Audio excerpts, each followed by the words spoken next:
कडे बातमी आहे पुण्यातून। पुण्याच्या वाडेश्वर कट्ट्यावर कसल्या गप्पा रंगल्या असतील असा जर प्रश्न तुम्हाला पडला असेल तर थोडं थांबा।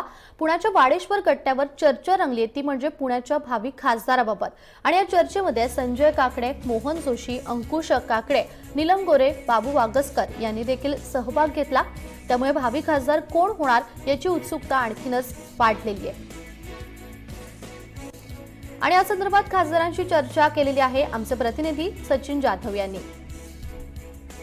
काही महिन्यावर लोकसभा निवडणुका येऊन ठेपल्यात आणि त्याची चर्चा पुण्यामध्ये रंगली। सर्वपक्षीय वाडेश्वर कट्ट्यावर पुण्याचा खासदार कोण यावर चर्चा सुरू आहे। आपल्यासोबत सर्वपक्षीय नेते मंडळी आहेत, त्यांच्याकडून जाणून घ्या। अण्णा, कट्ट्यावर चर्चा सुरू आहे, पुण्याचा खासदार कोण? हे पुण्याचा खासदार कोण हे 2014 ची गोष्ट वेगळी आहे। संजय काकडे होऊ शकतात आघाडीचे उमेदवार असतील तर, आणि शक्यता नाकारता येत नाही। काय काँग्रेसवाले कुणाला तिकीट देतील काय सांगता येत नाही, पण पवार साहेब प्रयत्न करतायत ही जागा राष्ट्रवादीला मिळावी। आणि दिल्लीमध्ये आजच मुंबईमध्ये चर्चा होते, त्याच्यामध्ये काय निर्णय होईल, कदाचित निर्णय फेवरेबल होईल, नाही झाला तर पवार साहेब आणि राहुल गांधी एकत्र बसून तो निर्णय घेतील। आणि निर्णय घेतल्यानंतर ती आघाडीची जागा जी असेल, ज्या पक्षाला असेल तो आघाडीचा उमेदवार यावेळेला दिल्लीमध्ये खासदार म्हणून त्या ठिकाणी तुम्हाला पाहायला मिळेल। भाजप शिवसेनेची ते पुण्यामध्ये कशा प्रकारची शिवसेनेची? महाराष्ट्रामध्ये अगदी गल्लीपासून दिल्लीपर्यंत आमची भूमिका एकच असते आणि त्यामुळे आम्ही स्वतंत्र लढायचा जो ठराव केलेला आहे तर माननीय उद्धव साहेब त्याच्या संदर्भामध्ये मार्गदर्शन करतील, पण आमचा पक्ष आदेशावर चालतो आणि त्याच्यामुळे पुण्यामध्ये सक्रिय असणारा अगदी 24 तास आणि 7ही दिवस जनतेला उपलब्ध असणारे खासदार असायला पाहिजेत असं आम्हाला वाटतं।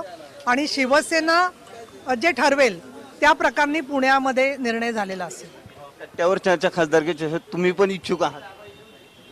हो, मी इच्छुक आहे काँग्रेस पक्षाकडे। आणि काँग्रेस पक्षाकडे आमचे जे काही सहकारी आहेत, आमची एक बैठक झाली मधल्या काळामध्ये आणि सर्वांनी एकमताने असं आम्ही ठरवलेलं आहे की 2019च्या निवडणुकीमध्ये जातीयवादी पक्षाचे जे काही उमेदवार आहेत किंवा जो पक्ष सत्तेवर आलेला आहे त्याला पराभूत करण्यासाठी सर्व धर्मनिरपेक्ष शक्तींना एकत्र घेऊन काँग्रेस पक्ष ज्या आमच्या इच्छुकांपैकी ज्याला उमेदवारी देईल ते काँग्रेस राष्ट्रवादी आम्ही सर्व एकत्र येऊन 2019ला पुण्यामध्ये काँग्रेस आघाडीचा उमेदवार हा निश्चित विजय होईल हा विश्वास आहे। नाना, कशा प्रकारे बघता खासदारकीची चर्चा सुरू आहे?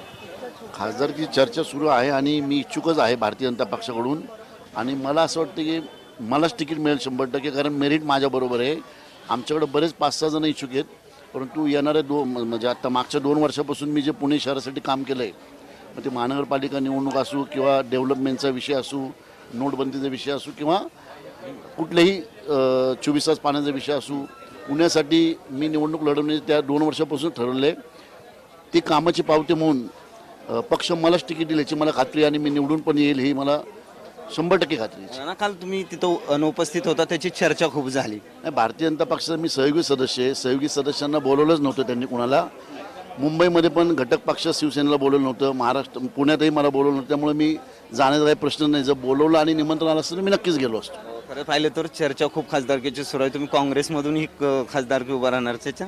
नाही, असं काही नाही, ह्या सगळ्या अफवा आहेत आणि मी भाजपकडूनच उभा राहणार। भारतीय जनता पक्षच मला तिकीट देईल याबद्दल काही शंकाच नाही आहे माझ्या मनात। इच्छुक खूप आहेत, पण इच्छुक असू ना, मेरिटला महत्त्व असतो। भारतीय जनता पक्ष ज्या 5 निवडणुका झाल्यात त्या निवडणुकाचा बोध घेऊन ज्यांची कॅपॅसिटी आहे, ज्यांची ताकद आहे, ज्यांच्या मागं जनता उभी आहे, ज्यांच्या मागं कार्यकर्ते आहेत, जे फिटनेसमध्ये फिट आहेत, अशा लोकांनाच तिकीट देतील अशी मला खात्री आहे। त्यामुळं खरं पाहिलं तर या ठिकाणी मनसेची भूमिका ही महत्त्वाची आहे। मनसे कोणासोबत असेल खासदार? मनसेसोबत कोण असेल असा प्रश्न विचारा।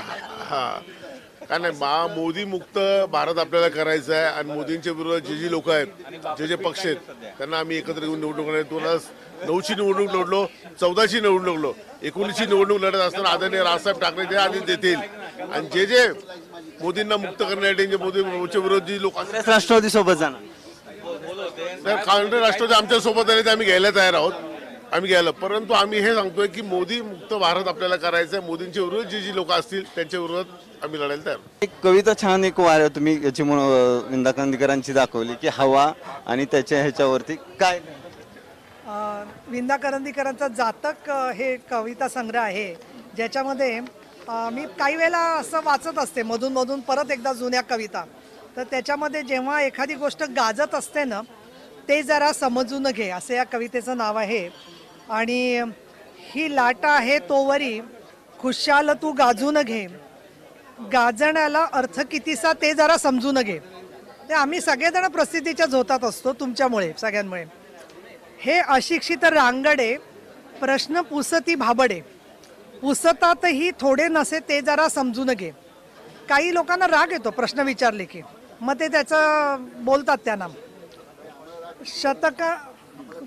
काकडे ही कविता वगैरे तुमच्यासाठी आहेत का? शतके जाहली पिळवणूक ज्यांची या इथे, सुटल्यास त्यांची सभ्यता ते जरा समजून घे. काही वेळेला आंदोलनात वगैरे कार्यकर्त्यांचं भान सुटतं, तर त्यांच्यावर खूप रागवायचं नसतो, सोडून द्यायचं असतं ते जे ते. प्रेमाप्रमाणे राग सुद्धा माणसांना जोडतो, मानवातील गूढ नाते ते जरा समजून घे. अर्थात ते समजेल त्यांना समजेल. टाळ झडती तेवढ्याने मानू नको ही पंढरी. सारखं सारखं आम्ही चॅनेलवर दिसलो दिवसभर की असं वाटतं आपण जिंकलंय. शूटिंग चाले या इथे ते जरा समजून घे. नक्कीच या ठिकाणी पुण्याचा खासदार कोण यावर जोरदार चर्चा जी आहे ती वाडेश्वर कट्ट्यावर सुरू आहे. काही महिन्यांवर या निवडणुका येऊन ठेपल्यात आणि सर्वपक्षीय नेते मंडळी या ठिकाणी येऊन चाय पे चर्चा नावाने या ठिकाणी पुण्याचा खासदार कोण यावर चर्चा सुरू आहेत. पुण्याहून कॅमेरामन धनंजय भगतसह सचिन जाधव, जय महाराष्ट्र, पुणे.